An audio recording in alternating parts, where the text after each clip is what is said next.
So those sorts of beliefs are the things that hold us back in our career. Because once you've seen something and you believe something, you look for other evidence to reinforce it.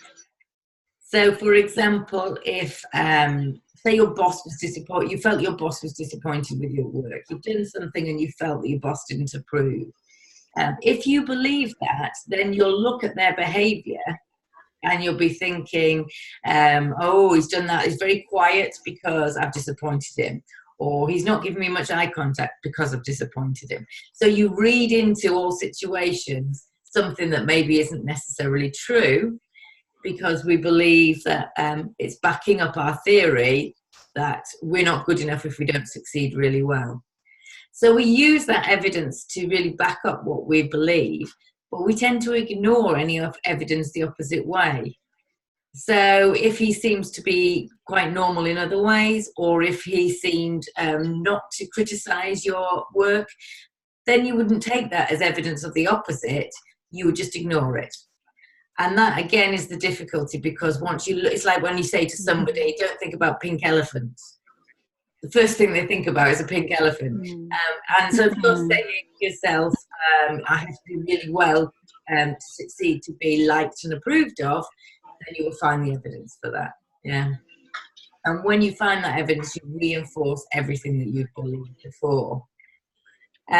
So when we think about leaders and workers in the workplace, when we think about a leader, we generally think about a male, white male, middle-aged is the kind of stereotype that we come up with for a leader.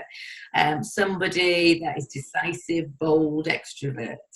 And that's the sort of image we're given of what a leader should look like. Now, if you compare that to what a nice girl is like, polite, modest, humble, puts others first, you can see a really big contrast between a leader and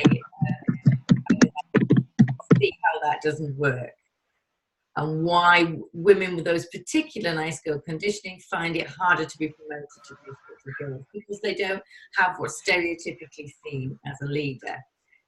Now, that is gradually changing, but it's very gradually changing, and a lot of other things need to happen before it will change, around, cultural things and society stereotyping. But at the moment, the key thing that we can do is help you to overcome any nice girl conditioning that's holding you back. Yeah? Okay, so before we go on to talking about how you can overcome that nice girl conditioning, what's going on for you in your mind now? What are you hearing about that resonates with you?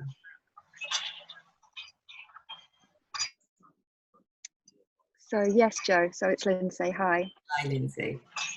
Hi. So yes, I'm thinking back to my childhood, and the kind of ways that I was brought up with good morals and values and so on. And I guess that was very important in my family. So I can identify with some of the things you're saying already, and how it might impact on my work and how I'm seen at work and those kind of things. Yeah, okay. We've got a slight echo there. I'm not sure why. Could you hear an echo, Lindsay? No.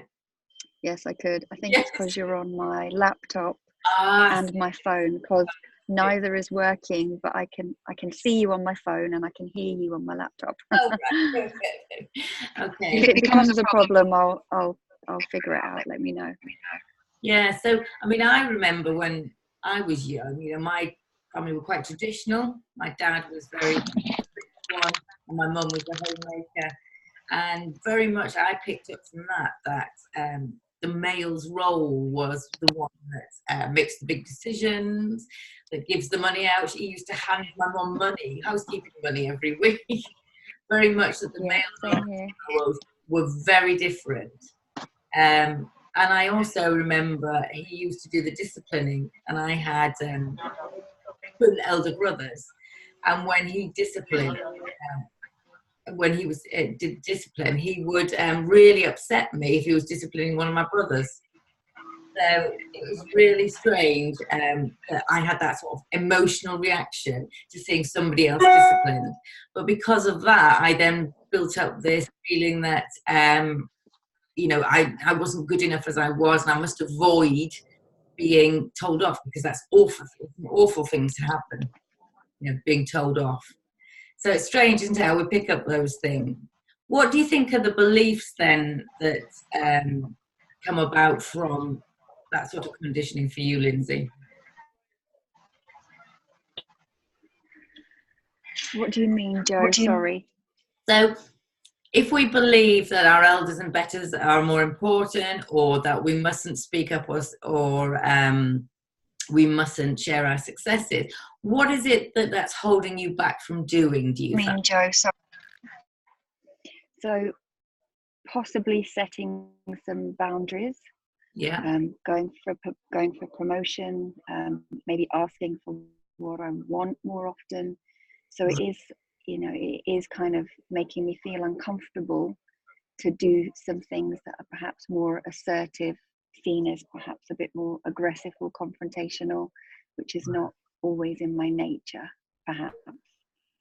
Okay. So it's really putting yourself out there that's difficult. Yeah, and speaking. Yeah, and just I want to bring my authentic self to work. Yeah. And I want to bring my authentic self, and I don't want to change too much, but I don't want it to be a hindrance either. So I'm just trying to find the balance. Right. Okay. And when these things are holding you back, what is it that goes through your head as you're, you know, waiting for, as you're thinking about doing something, and then you think, oh no, maybe I won't? What is it that goes through your head at that point? I might not get what I'm asking for, or I might hurt someone's feelings, or they might treat me differently, or I might be rejected. So I guess I'm preempting the outcome. Yeah. And almost convincing myself that I won't do the action because I already know they'll say no, or I'm already thinking things through too much. Right. Yes, I can see that. So yes, you've decided already up front that, yeah, it's not going to work. I'm going to get rejected, so there's no point. I might as well not bother. Yeah. Yes. Yeah. Yeah. So in terms of that, you're suggesting it's a fear of being rejected, or upsetting somebody and then being rejected, or what you want to do. Do. Possibly, yes. Yeah. So it also yes. Be down to this being rejected element, doesn't it? Yeah. Okay. So in terms of the belief around there, at some point you'll have picked up a message. Now, this isn't a criticism of anybody's family. You know, we pick up these messages with the child's mind. So it doesn't mean that was the message it was supposed to receive, but with a child's mind, we pick those messages up. So the belief that you have to achieve something to be able to not be rejected seems to be what maybe behind yours. A bit of, you know, if I do this or do that, I will be rejected, that sort of behaviour. Can you what sort of behaviour it might be that you had to show or you had not to show that gave you a fear of being rejected? Maybe being honest, right, and being myself, really, as opposed to being a professional. This is my professional space. Right. Letting someone into my personal life in a way. So beyond the professional kind of conduct. Yeah. Yeah. So the beliefs quite strongly around that maybe you are you as you rather than you as professional Lindsay is maybe not as good as the professional Lindsay. Yes. Yeah. Maybe not good enough behind there. Yeah. Yeah. And we all do that to some extent. We conduct front on that you know, covers up any insecurities or flaws that we think we have. And it's the protection that we put in place. So in terms of how we can help with that, the first thing that's going off. My phone's good. The first thing to think about is in what what situations it comes up. Now you've identified that, so it's about visibility, it's about speaking up or maybe upsetting people when that's coming up. Then so we've identified that the belief is something around that you as you are isn't good enough and you might get rejected. Yeah. So if that was a message you picked up as a small child from whatever thing, it could be a bad test result, and and you can pick it up from something as simple as that. That message you picked up as a child, can you see now that it's wrong, it's illogical? That it doesn't. Yes. Yeah, it doesn't make sense. Yeah. So in a logical way, you can see that that's true, but it's in an emotional way that we're looking for underneath that the difference. Yes. So if you were to change that belief about you not being good enough and getting rejected to something that was more realistic, kinder, but you could still believe, what would you say about you in a workplace scenario? What could you say that was more realistic about your abilities, who you are, but that would make you feel better about yourself? I'm good at my job. Yeah. I'm good at my job. I can deliver. I'm honest. Right. Yeah. Right. So I'm good at my job. So rather than having this belief deep down around that you're not good enough, if you could replace that with thinking that actually you are good at your job and I deliver really well. So putting that into a statement for you that you could remember to remind yourself with would be quite helpful. So change it to something that feels more comfortable for you. What could you actually say to yourself? No, that's not true, Lindsay. This is true. What would you say?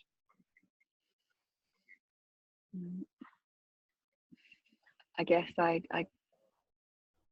have a right to speak up. I have a right to ask for things like everyone else. I'm good at my role, and it's fine if it's rejected. That's fine. Great, yeah. So I have the right to speak up, and I am good at my role. Yeah. How does that feel when you say it? Good. I feel a bit shy, I guess, saying it, so it will take some practice that I can say it with strength and conviction. I know it's true, but it's saying it and then believing it. Absolutely. Yes, yes. So when that other thought comes into your head, or that feeling of I'm making an assumption that I'll be rejected here, what I want you to remember, though, even though it's a deeply held belief maybe that you've got, when it pops into your head, it is simply a thought. It's not necessarily true, and it's not necessarily real, even though I feel it. So when that pops into your head, be aware of it. Start by being aware and noticing that it's popped into your head. And when it's done that, you can then replace it with, actually, no, I'm honest, I have the right to speak up, and I am good at my job. So it's challenging that earlier belief. And so it's accepting the feelings, accepting the thought. Absolutely, yes. You don't need to get... Okay, it's coming. Fine. I've been here before, and these are the things that I'm thinking and how I can counteract it. Yes, exactly. So you don't need to stop it coming, because we can't stop our thoughts coming. But what we can do is recognize that actually it's not true. I have another statement, another thought that can replace it because it's not true. I don't need to believe it. It's just that silly thought that comes up to me at this time. Yeah. Yes, yes. And what evidence do you have that you have the right to do that and that you are good at your job? Praise, feedback. Yeah. This everybody else does, so I'm an equal participant here. Absolutely, yes.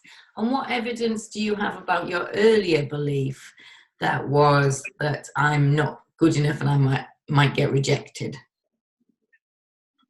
I guess previous examples of being rejected or being overlooked or undermined. I Right. can think of loads. Okay. Right. So you collected a whole load of evidence to reinforce that belief, haven't you, over Yeah, time or career, whatever. Yeah. yeah, That's yeah. exactly what we all do. All exactly the same. So now I'd like you to keep the focus on building evidence up for your new belief. And so rather Yes. looking to see, well, that's obviously because I'm not good enough. No, actually, that's for whatever reason. This evidence here is demonstrating that I am good enough for my job. Yeah. Yes. I As hear you. all the other validations, we can get it from outside, but until we get it from inside, it doesn't have the power as much to make a big difference to us. It's not going to change our mindset. So it's not just looking for other people saying you've done a good job. It's you validating yourself. Yes, definitely. Okay. So that sounds like it's quite a big thing behind nice girl conditioning for you. And moving forward, I think if you could change that belief, it would make a real difference. Yeah. Have you tried anything like that before? I guess I eventually will come round to asking for what I want. I'll just procrastinate for a bit. Right. Okay. And for such a long period of time that the chance or the opportunity might have passed. Yeah. So I need to I know I need to work on that, but it's practice. I think it's practice. Yes. And getting over the hurdle. It's not as bad as it feels or seems when it's actually taking place. It's the thinking beforehand, I think. Yes, that's a very good point. Yes, because your thoughts are whizzing around your head and making you feel anxious. But when you're actually in the scenario and doing it, it then feels okay. Yeah, it's not as bad as I thought, and I come out the other end feeling a bit tense, maybe. But I'm still here. Can you It give can't be a bad thing. an example of the situation where that's happened to you? Okay, so asking for a working from home day Right. once a week, about let's think about 3 years ago now. So I did the right thing. I filled out the forms. I took the correct procedure and I completed the correct process. And I was a first-time mum. Right. And my manager sat on it for about 3 months, and I had to constantly remind her about it. A woman Yeah. who was also a mother, Gosh. Yeah. very senior to me. So, there was that massive gap in seniority, but I had to deal with her every day, and she still hadn't responded to my request that was really important to me. Yeah. And I'd put it in an email, and I'd had the confidence to ask her face to face about it, and she said she'll get round to it, but kind of avoided answering it. Yes. So I felt a bit powerless. Right. But I kept pushing and asking and saying, look, the time period that you can reply, which she used to her advantage, is going to be up soon. I need to know. I'm struggling with not having the opportunity to work from home. Every other, other people do it, and it's not agreed. It's just an expectation. This isn't agreed. Where I am every week. Yeah. Still don't understand to this day why she sat on it, but so that keeps playing in my mind. That's an example, but I got there at the end, and I have it now. Great, good. So what felt what was, I mean, it doesn't sound like it held you back there. It sounds like you went in, but it was a difficult build up to go in and talk to her all the time, was it?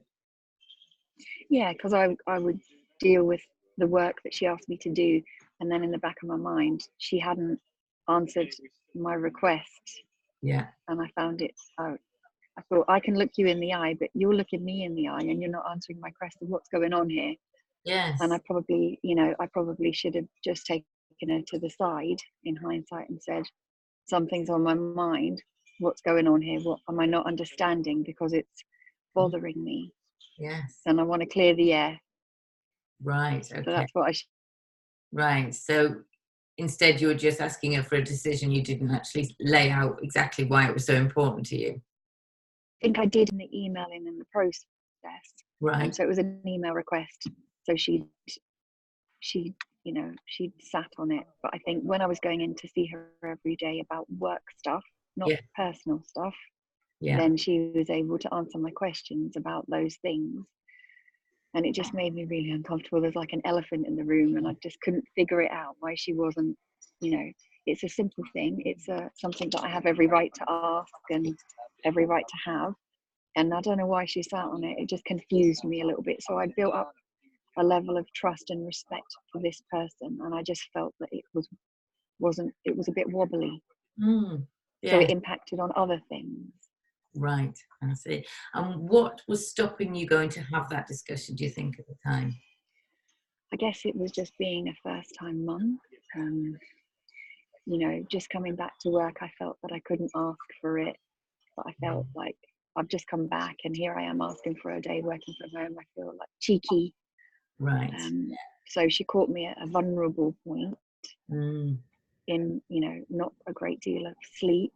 Yeah. And being in the position for the first time. So I just felt reluctant to push it until the very end when I was, desperate to get it. Yeah. And then I pushed, and then she responded. Right. Okay. So there was a bit of a feeling about not really deserving it. Yes. Because other people are in the office and other people are fine, but we all have different situations at home we don't know about. Yes, yeah, absolutely. And interestingly enough, we're just looking at the list of what we're covering when. When we cover assertiveness on day 3, I'll send you a list called the Assertiveness Bill of Rights. So it lists all the rights that you absolutely have just by being a human on this planet. Yes. That should give you a bit of backing up there, because doesn't matter about pay packet or title. It's about you as an individual having absolutely every right to ask for what you want. And the problem is now it's left your relationship with this person in not as good a place, hasn't it? Yeah, absolutely. Yeah. And there I'm reluctant to ask for other things and be assertive about other things. Yes. I was. This person's moved on now, so I can try and make the changes now with the new person, I guess. Yes, absolutely. You can start as you mean to. No, definitely. Well, it's a good lesson learned in that, but we'll talk on assertiveness, which will tell you how you phrased it and that sort of thing. But thank you, Jo.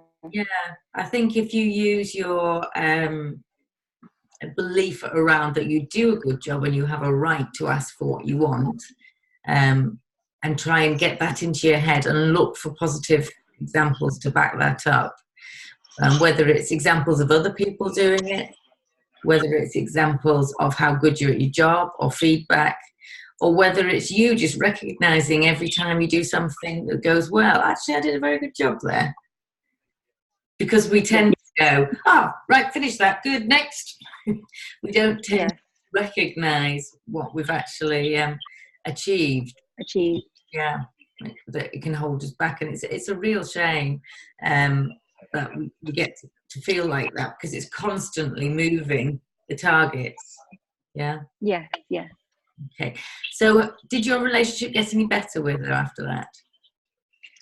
Yes, after it was accepted, I guess it just went back to normal. I was a bit more relaxed. I could be more, be myself. There wasn't something on my mind, and it was kind of forgotten about from my point of view.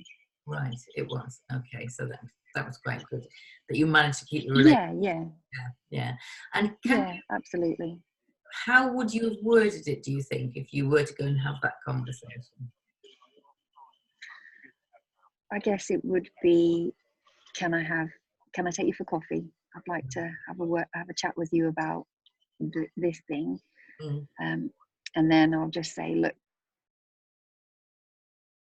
me, and I need to understand where you are with it, because I've completed the forms, I've sent it to you, and I'm waiting for a response, and I want to know if you need any more information, if there's anything that you need from me to be able to finalize it, because I'd really like it completed sooner rather than later, because my personal situation is challenging, and it would be really helpful for me if you could approve it, or if you could let me know why you wouldn't, so I can explain better what my circumstances are, please. Yes, great. Perhaps, Yes, but it's having the courage to do that step, isn't it? Yeah, absolutely. And making sure that I'm clear about why it's important to me. Exactly. And how it will benefit them too. So by doing this, I don't have the 2 hours traveling. Yeah. I'll be able to complete more work, and I won't be so tired and fatigued. I'll make less, I'll be more, pay more attention. So, just kind of making sure that they're clear about what benefits it brings. And I'm a working mum, and, it will really help me out being flexible in the workplace. But I've had time to rehearse that and think about that. Now the moment's gone. Yeah. Because our sort of inner critical voice can be not just saying critical things like, oh, well, you're not worth asking for that sort of criticism. Our inner critical voice can also be quite manipulating, saying, oh, I wouldn't bother if I was you. I'd leave it. She's not going to want to be pushed. I'd leave it. And it can manipulate us in that way to avoid doing things and to procrastinate it. Yeah. So it's not, because it's called an inner critical voice, people think it's just saying bad things about us. But in actual fact, what it's doing is also manipulating, tempting us to go the easier route to protect ourselves. So sometimes it's taking that step out of your comfort zone, just a small step, and that enables you to build the confidence up.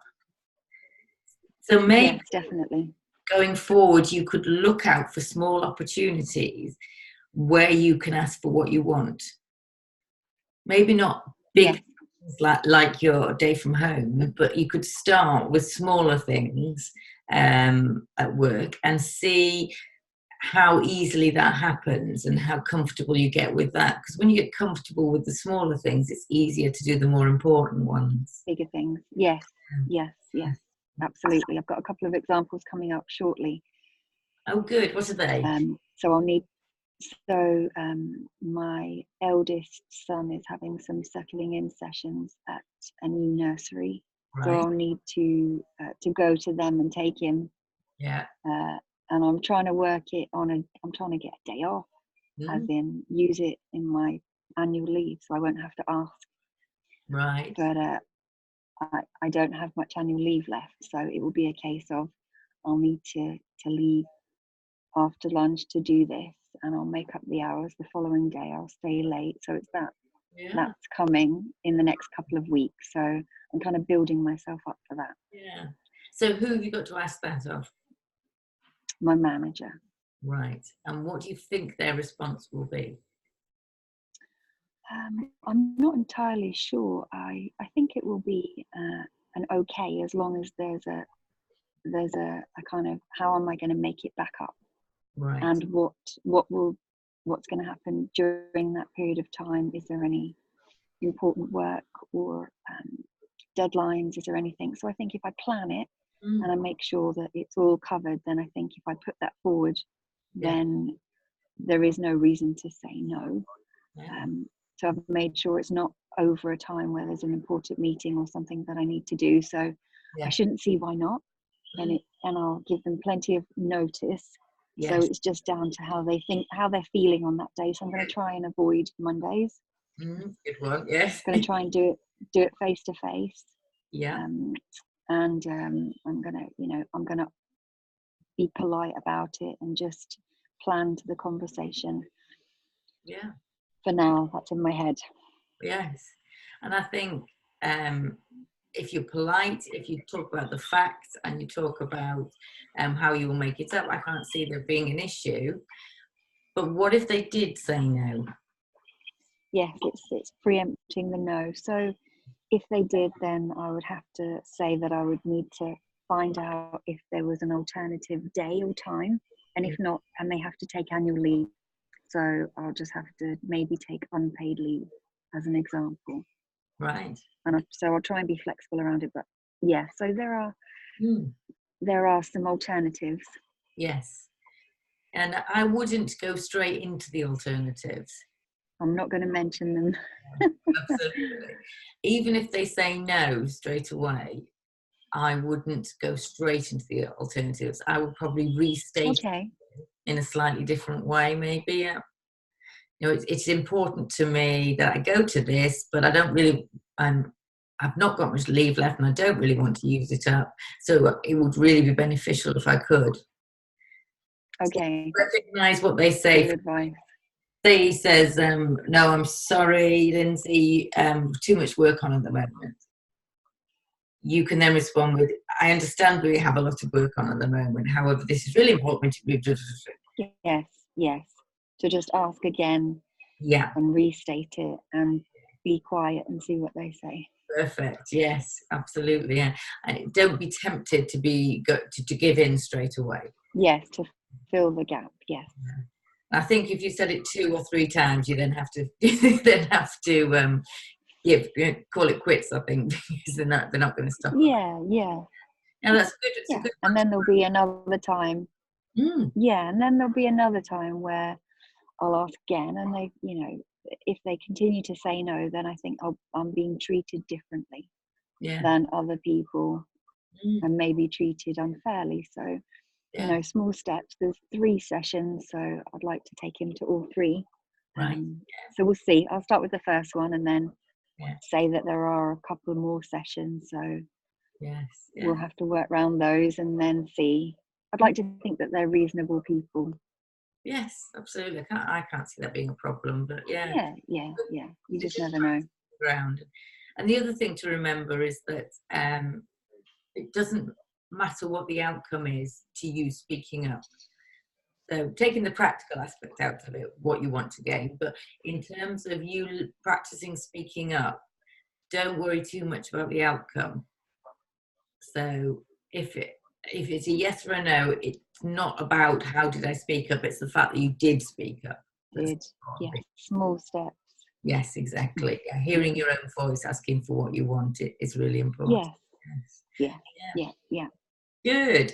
So what else have I got to say on nice girl conditioning? Anything else? Is it just me and you on the call, Jo? It is. That's strange. This feels like a wonderful one-on-one session. I'm very grateful. We've had other people join and not been able to hear for some reason. Yeah, it's tricky. I couldn't hear you on my laptop, but I can on my phone. So you might want to.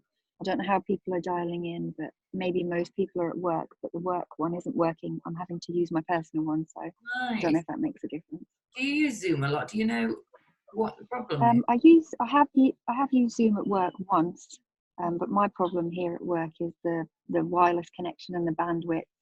We just don't get great internet connection and stuff like this, so it constantly freezes. But that's just us. So I'm on my laptop at the moment and it's just frozen. It's kicked me out, but on my phone it's fine. But I'm using 4G and not the wireless on my phone. Yes. So that might be a suggestion, but I'm sure people will get the hang of it. There's 5 days. By the time we get to the end, yes.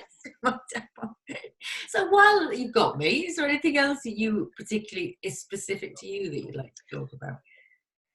I guess it was just the question around being authentic and, I don't want to not be nice. And I want to, I feel that being nice is a powerful thing. Absolutely. I guess you need to be careful about my boundaries and, I don't want to change the way I am, but I don't equally want it to be a barrier to promotion, which is, the issue, I guess, at the moment. Right. So do you feel that your niceness as such has held you back from promotion? Possibly. I can't help myself in being kind. It's just the way that I was brought up. But sometimes I feel that it's possibly, not helping me, and I'm being overlooked. Right. So I just need to think about that, because I don't want to change me. No. Okay.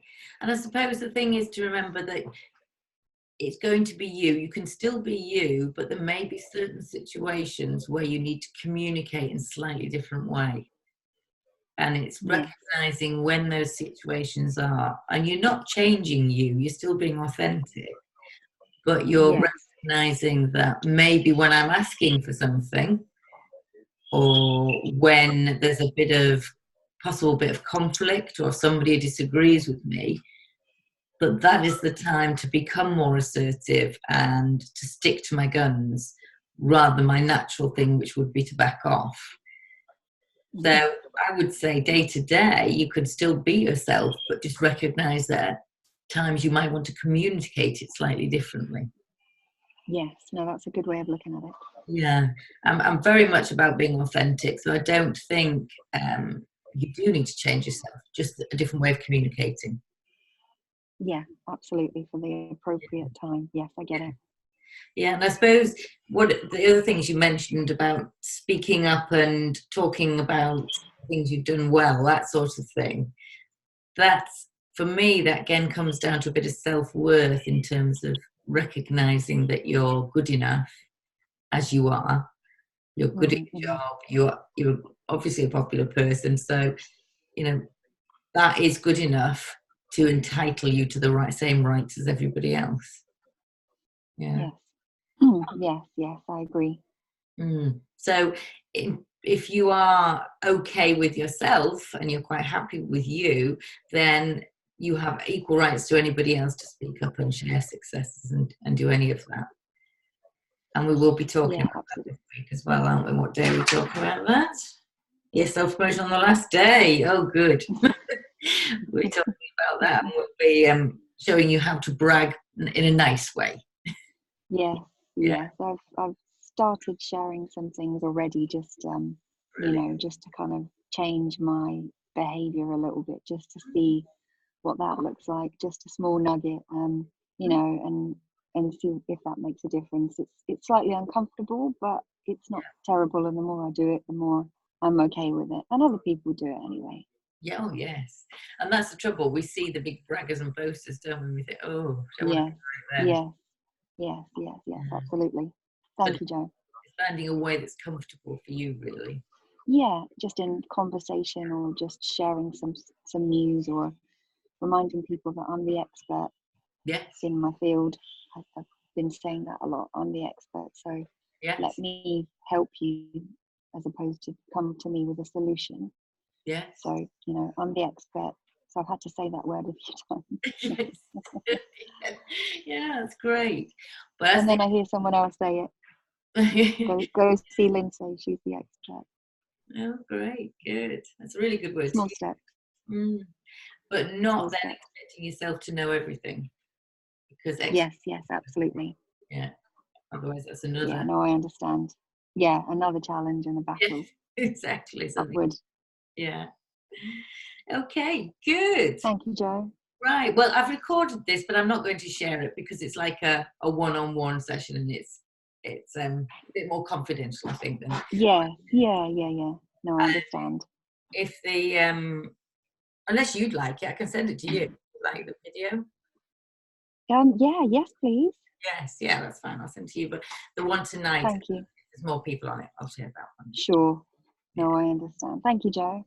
No, lovely. That's been really, thank you. That was really worthwhile, and I'm really excited to get on your course. So I look forward to tomorrow. Great. All right, take care. Hope Zoom goes better with this evening's call. Thanks. Bye. Bye.